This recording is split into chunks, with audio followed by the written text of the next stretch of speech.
प्रेम शुक्ला जी, देखिए अरविंद केजरीवाल आज मंदिर चले गए, तस्वीरें सबके सामने आ गई। विवेक सिलास जी ने आज एक नई जानकारी, एक एक्सक्लूसिव जानकारी दी है जो अभी तक शायद हम लोगों के पास नहीं थी। 5 बार अखिलेश यादव राम मंदिर जा चुके हैं, डेट के साथ बता रहे हैं वो।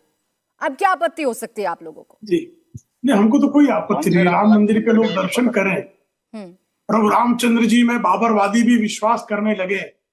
जो कल तक बाबरी मस्जिद बनाने का संकल्प लिए हुए थे, वो लोग नाक रगड़ कर जो है प्रभु रामचंद्र जी की देहरी पर अपने अपराधों के लिए क्षमा प्रार्थना करने, हम तो यही चाहेंगे। भारतीय जनता पार्टी तो यही चाहेगी। भारतीय जनता पार्टी को क्या आपत्ति है?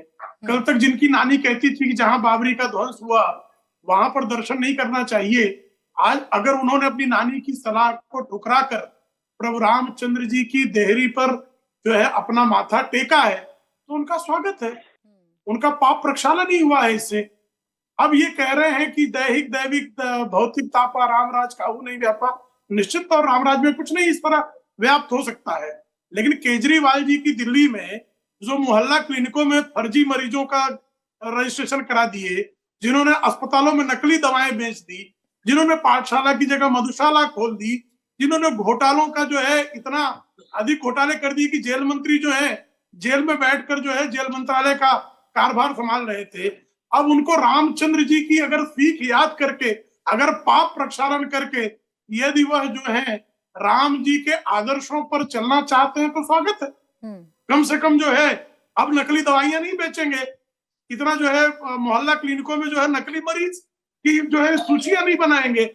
इतना उनसे अपेक्षा है हमारी। हाँ, लेकिन प्रेम शुक्ला जी, सवाल तो आप लोगों से पूछा जाना चाहिए, और क्यों ना पूछा जाना चाहिए। ऐसा क्यों लग रहा है कि राम नाम की इस लहर को आप चुनावों में भुनाने की कोशिश कर रहे हैं? विपक्ष कब जाएगा, कैसे जाएगा, अखिलेश यादव क्यों नहीं गए या केजरीवाल गए, ये तो चर्चा का विषय आप लोगों के लिए तो कम से कम नहीं होना चाहिए। आप कह देते नहीं गए तो राम विरोधी है, ये तो बाबर के समर्थक नहीं, आप कृपा करके मुझे बताइए, राम जन्मभूमि पर बाबरी मस्जिद बनाएंगे ये संकल्प भाजपा का था कि कांग्रेस का था?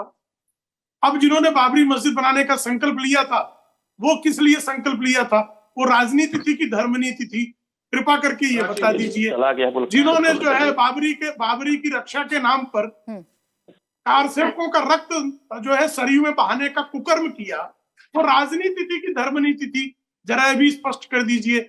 नानी जो है उनको जो सलाह दे रही थी श्रीमान अरविंद केजरीवाल को, वो भारतीय जनता पार्टी के कहने पे सलाह दे रही थी। भारतीय जनता पार्टी के लोगों ने उनसे कहा था बयान देने के लिए, और भारतीय जनता पार्टी ने 1989 के पालमपुर के अधिवेशन में भी यह संकल्प लिया था कि मंदिर वहीं बनाएंगे। ठीक है।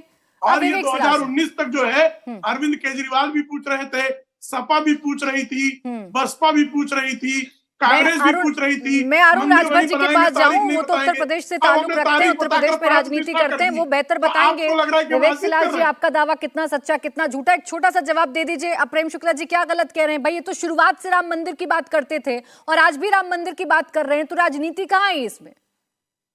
देखिए प्राची जी, मुझे पता था कि भारतीय जनता पार्टी के प्रवक्ता कुछ ऐसे ही बोलेंगे और मैं एकदम तैयार बैठा था, क्योंकि मुझे पता है इसके सिवा इनके पास बोलने के लिए कुछ बचा नहीं। अभी कुछ दिन पहले तक भारतीय जनता पार्टी के जो प्रवक्ता थे, जितने भी बड़े नेता थे, वो स्वर्गीय पीवी नरसिम्हा राव को पानी पी पी के कोसते थे। जानते हैं क्यों? क्योंकि पीवी नरसिम्हा राव जी ने कहा था कि मस्जिद टूटने के बाद हम दोबारा वहां मस्जिद बनाएंगे। इसको लेके भारतीय जनता पार्टी बहुत शुभ थी और बहुत कोसती थी पीवी नरसिम्हा राव जी की। लेकिन आज देखिए राजनीति के लिए भारतीय जनता पार्टी ने क्या की, उन्हीं को आपने भारत रत्न सम्मानित कर दिया, जिनको आप पानी पी पी के कोसते थे, और उस आदमी को कोसते थे जिन्होंने कहा था कि हम वहां दोबारा मस्जिद बनाएंगे। ठीक है। दूसरी बात में आता, अभी आपने सरयू के रक्त लाल करने के लिए कहा, वो एक लॉ एंड ऑर्डर सिचुएशन थी। कोई भी मुख्यमंत्री जिसने संविधान की शपथ खाई होती, वो लॉ एंड ऑर्डर को जरूर कंट्रोल करता।